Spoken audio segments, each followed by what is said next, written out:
Hey, what's going on, guys? I've got some pretty cool news to talk about today to catch everyone up on one game that was announced all the way back in 2012, and that game is none other than Cyberpunk 2077.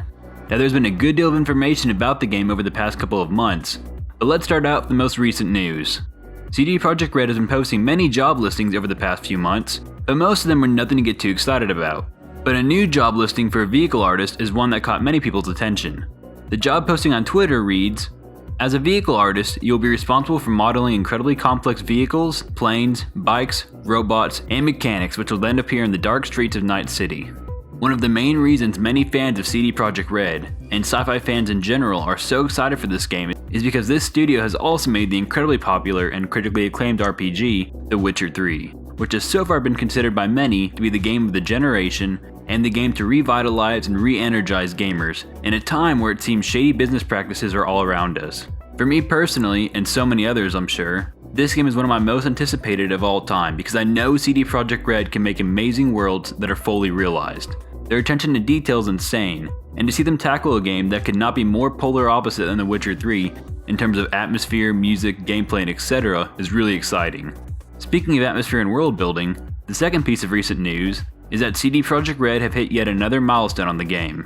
President of CD Projekt Red, Adam Kiciński, revealed that the company's game engine, redengine, which was the same one used for Witcher 3, will indeed be the one used for Cyberpunk 2077. Of course, though, it'll include some upgrades for improved textures and lighting. He also stated the engine is now up and running, which I'm sure means that the level design artists and programmers can begin crafting the world that we will all experience sometime in the future. That is, as long as the studio continues to be a functional and enjoyable workplace. The next piece of news or information that I want to update you all on is that sometime not too long ago, the company came under some flame for apparently having less than ideal working conditions. Well, now in a video by madqueen's show, she decided to speak to some of the employees from the studio, and it seems that the staff is split 50-50 on whether or not it is fun working there. The employees all did agree that Cyberpunk 2077 is indeed on track and that it is constantly improving every day. However, they also all agreed that development is rather tough right now, and there are a couple of quotes I want to talk about from the video. In terms of negative quotes, this was said about working for the studio. When in BioWare they said they had a 3 months crunch time, we laughed. During The Witcher 3, a lot of people crunched for over a year, some of them for 3 years. The Witcher 3 development kept getting worse by the month. The morale got very low, and everyone ended up complaining during crunch supper. Some of us were still looking forward to being moved to Cyberpunk and having a fresh start with a new project. When we finally started switching to Cyberpunk, things got even wilder, even more chaotic. At that time, almost everybody in my team wanted to leave. But now to switch to the positive side, this was said by another employee.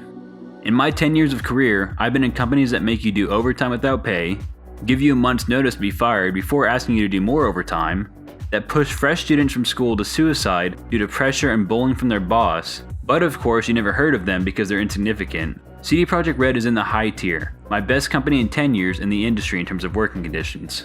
So I think from this we can tell there is very much a split on the overall perception of how employees view CD Projekt Red and their development techniques.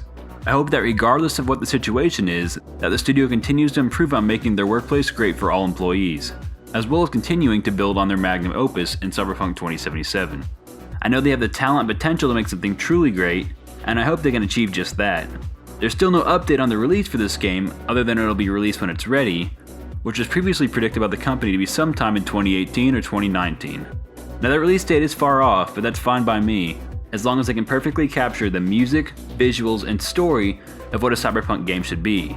The music should be well done, considering it is once again being done by the same composer of The Witcher 3 music, which many will agree was very beautiful and very fitting in many scenes of the game.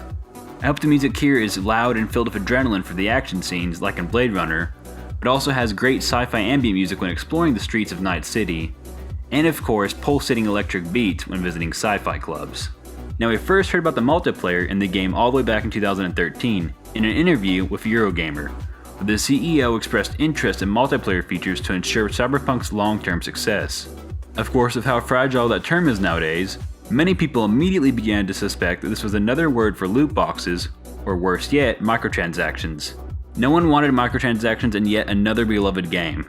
Thankfully, CD Projekt Red was quick to deny this by stating, "Worry not. When thinking Cyberpunk 2077, think nothing less than The Witcher 3. Huge single-player, open-world, story-driven RPG, no hidden catch, you get what you pay for. No bullshit, just honest gaming like with Wild Hunt. We leave greed to others. This was a great relief to hear, as I think I can speak for everyone when saying most gamers are tired of having microtransactions implemented into everything nowadays. And I think CD Projekt Red also wanted to avoid a Battlefront 2 disaster. Okay guys, well that wraps up all the recent news for Cyberpunk 2077 in the past couple of months. I'll continue to update you all on the game as more information is released. But what did you guys think of the recent news so far? What parts did you like or dislike? And are you hyped for the game? Let me know in the comments below, and if you haven't already, make sure to leave a like and hit that subscribe button. And I'll see you all on the next Shepard Gaming video. Keyless Ally.